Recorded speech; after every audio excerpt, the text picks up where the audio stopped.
ನಮ್ಮ ಭಾಗದಾಗ ಅಧ್ಯಕ್ಷರೇ ತಮ್ಮ ವಿಚಾರಗಳಿಗೆ ಹೋಲ್ತಕ್ಕಂಥ ಅಜ್ಜಯ್ಯವರು, ಕೊಪ್ಪಳ ಅಜ್ಜವ್ರು ಕಣ್ಣೀರಿಟ್ಟಿದ್ದಾರೆ ಅಧ್ಯಕ್ಷರೇ. ಕಡೇಚೂರು ಬಾಡಿಯಾಲ್ ಫ್ಯಾಕ್ಟ್ರಿಗೆ ಅನೇಕ ಸಲ ನಾನು ಹೇಳಿರ್ತಕ್ಕಂಥದ್ದಿದೆ, ವಿಷಪೂರಿತ ಗಾಳಿಯನ್ನು ಅಂತಂದ್ರೆ ನಾವು ತಿಂತಾ ಇದ್ದೀವಿ. ಇವತ್ತು ಕೊಪ್ಪಳ ಅಜ್ಜವರು ಮೊನ್ನೆ ಕಣ್ಣೀರಿಟ್ಟಿದ್ದಾರೆ.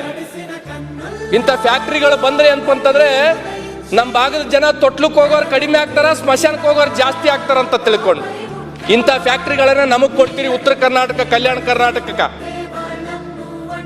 ಹೇಳ್ತಾರೆ. ಮೊನ್ನೆ ಅಜ್ಜವ್ರು ಹೇಳಿದ್ರು, ಸರ್ಕಾರ ನಮ್ಗೆಲ್ಲರಿಗೆ ತಾಯಿ ಇದ್ದಂಗ, ವಿಷ ಕೊಟ್ಟರು ಕುಡಿತೀವಿ, ಹಾಲು ಕೊಟ್ಟರು ಕುಡಿತೀವಿ ಅಂತ ತಿಳ್ಕೊಂಡು ಕಣ್ಣೀರಿಟ್ಟಿದ್ದಾರೆ ಅಧ್ಯಕ್ಷರೇ. ಇದು ನಮ್ಮ ಭಾಗದ ಪರಿಸ್ಥಿತಿ ಅಧ್ಯಕ್ಷರೇ. ಚಲೋ ಚಲೋ ಫ್ಯಾಕ್ಟ್ರಿಗಳೆಲ್ಲ ಈ ಕಡೆ,